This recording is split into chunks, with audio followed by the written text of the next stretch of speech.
Esta noche vamos a volver a meditar en el capítulo 14 del Evangelio según San Marcos.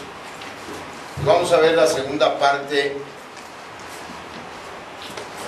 de esta pequeña serie de sermones, segunda y última parte de esta pequeña serie de sermones que titulamos Dios, el director del drama de la cruz.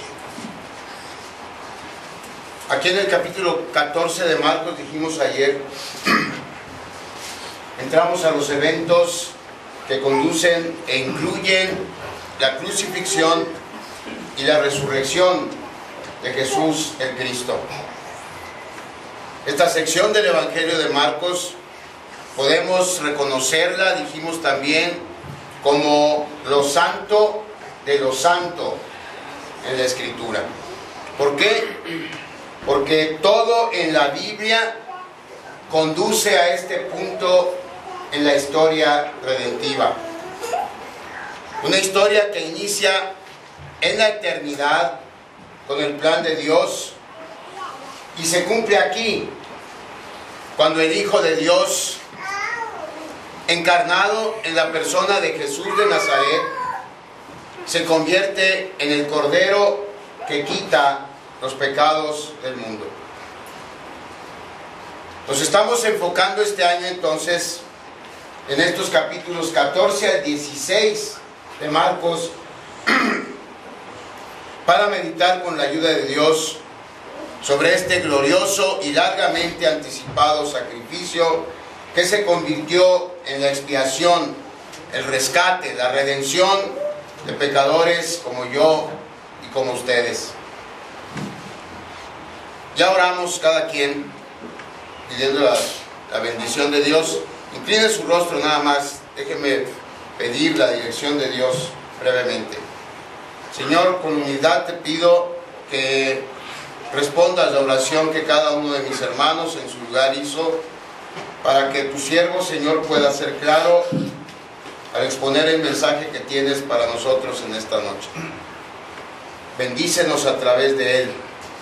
Refuérzanos en nuestra fe, en nuestra esperanza, en nuestra actitud hacia nuestro Señor. En su nombre precioso oramos. Amén. Amén.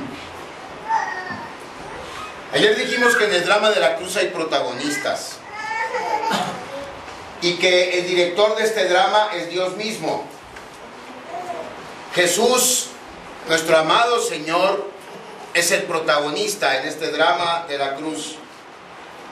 Y luego hay varios participantes que incluyen a los miembros de Sanedrín, cuya actitud y cuya participación ya vimos anoche, pero también incluyen a amigos de Jesús, incluyen al traidor, incluyen también a los discípulos de Jesús.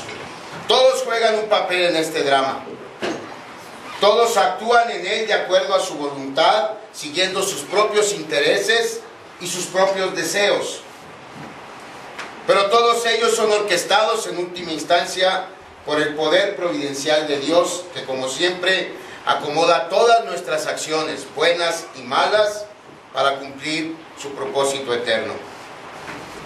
Ayer vimos cómo los enemigos de Jesús, los miembros del Sanedrín, formularon un plan para asesinar al Señor, y cómo este plan fue alterado y sustituido por el plan de Dios.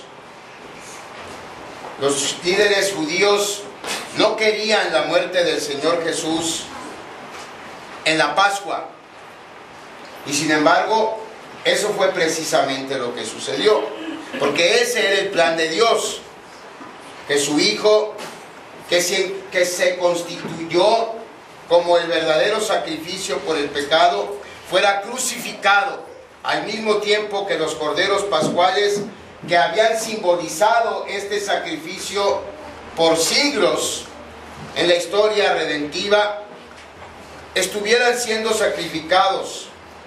Es decir, al mismo tiempo el verdadero cordero pascual y decenas de miles de otros corderos pascuales que simbolizaban el sacrificio de Cristo, estaban siendo sacrificados simultáneamente a las 3 de la tarde de ese viernes de Pascua del año 30 después de Cristo.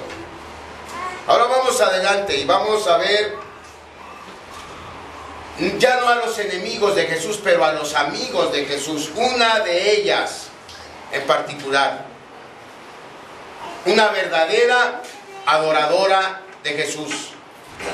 Versículos 3 al 9. Siga con su vista, por favor, la lectura que voy a hacer del pasaje. Pero estando él en Betania, Jesús, en casa de Simón el leproso, y sentado él a la mesa, vino una mujer trayendo un frasco de alabastro de perfume de nardo puro, de mucho precio, y quebrando el frasco de alabastro, se lo derramó sobre su cabeza.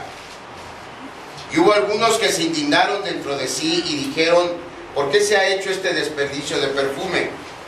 Porque podía esto haberse vendido por más de 300 denarios y haberse dado a los pobres. Y murmuraban contra ella. Pero Jesús dijo: dejadla, ¿por qué la molestáis?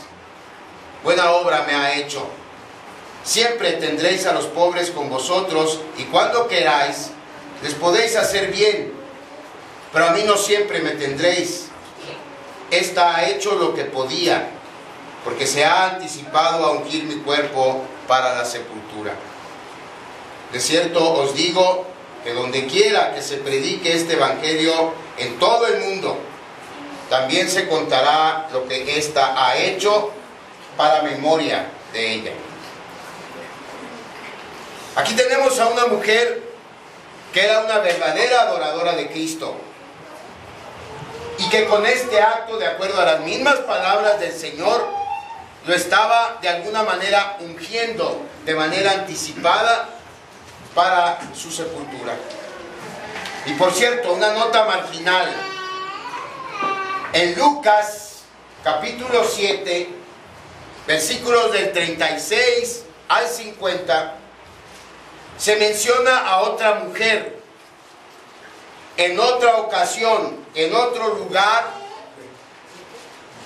ungiendo también al Señor Jesús. Lucas 7, del 36 al 50. Ese evento ocurrió en el hogar de un hombre que curiosamente también se llamaba Simón, como el Simón de aquí de Marcos. Lucas 7, 36 al 50. Sabemos que el incidente o el episodio de Lucas es distinto a este de Marcos por varias razones. Primero, porque a la mujer en Lucas se le describe como una mujer pecadora. Número 2, la mujer en Lucas unge los pies de Jesús con el perfume. Aquí en Marcos el perfume se derrama sobre la cabeza del Señor Jesús.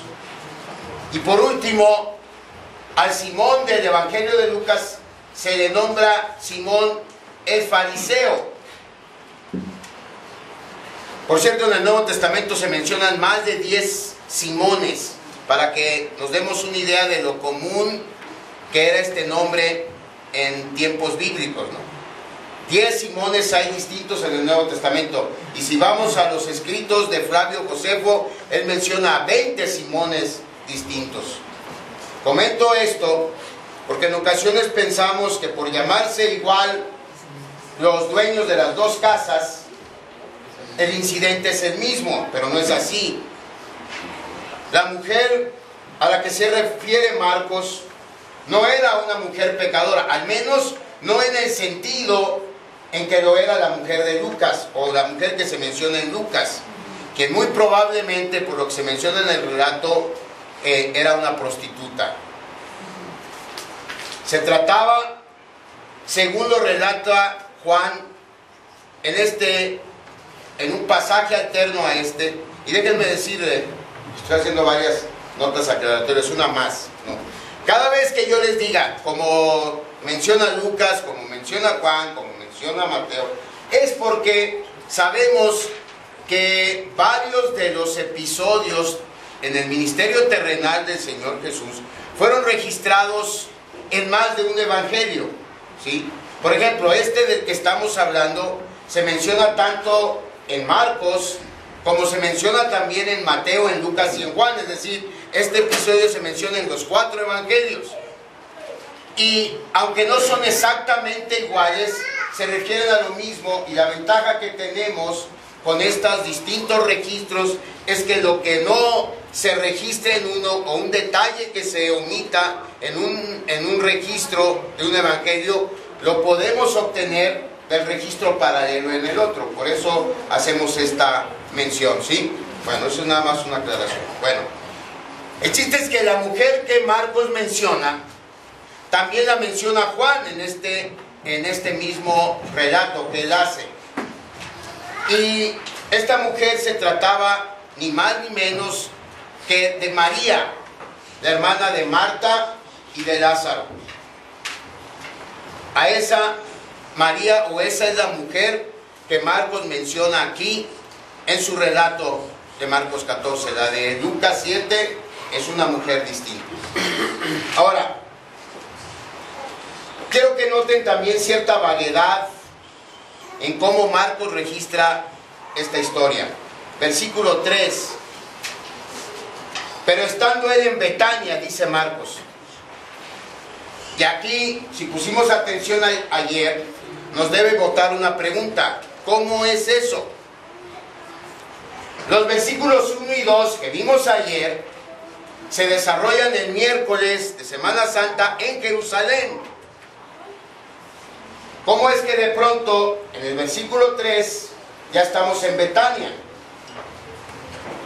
Y más, cuando sabemos, o ahorita vamos a saber, que el día que el Señor Jesús estuvo en Betania no fue el miércoles, fue el sábado previo a su entrada triunfal a Jerusalén. Ese fue el día en que Jesús estuvo en Betania. Si vamos a Juan 12, versículo 1,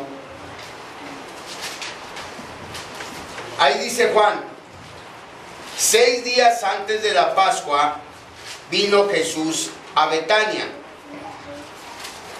¿Sí? 6 días antes de la Pascua. La Pascua era el viernes, 6 días antes era el sábado. Entonces, en Betania el Señor Jesús estuvo el sábado, un día antes de su entrada triunfal en Jerusalén. El por qué Marcos incluye este evento que había pasado la semana anterior y lo inserta aquí, cuando ya habló de un incidente que pasó un día antes, es decir, el miércoles, es muy simple de entender. Marcos aquí se sale del orden cronológico porque la intención que él tiene en este capítulo 14 es presentar a los protagonistas que tuvieron que ver en la preparación de la muerte de Cristo. Ayer vimos a los enemigos y aquí vemos a María, quien también fue protagonista de esta preparación en la muerte de Cristo.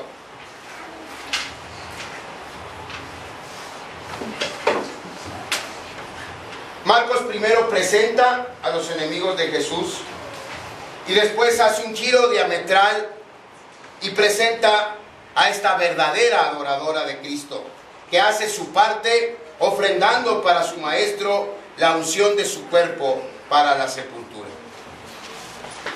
Y esto ocurre en casa de Simón, no de Simón el fariseo, de Simón el leproso. Ahora, claro que Simón más bien tendría que ser el ex leproso, ¿sí? Porque si fuera leproso, ¿sí?, no nada más no podría hacer una cena en su casa e invitar a gente, no podría interactuar con nadie de la ciudad, tendría que estar fuera de la ciudad, apartado de todos, porque esa era la ley, ¿sí? Entonces, suponemos que él había sido sanado por Jesús y que la cena era un gesto de gratitud de Simón hacia Jesús que lo había sanado. En cuanto al gesto de María, ella simboliza a todos los que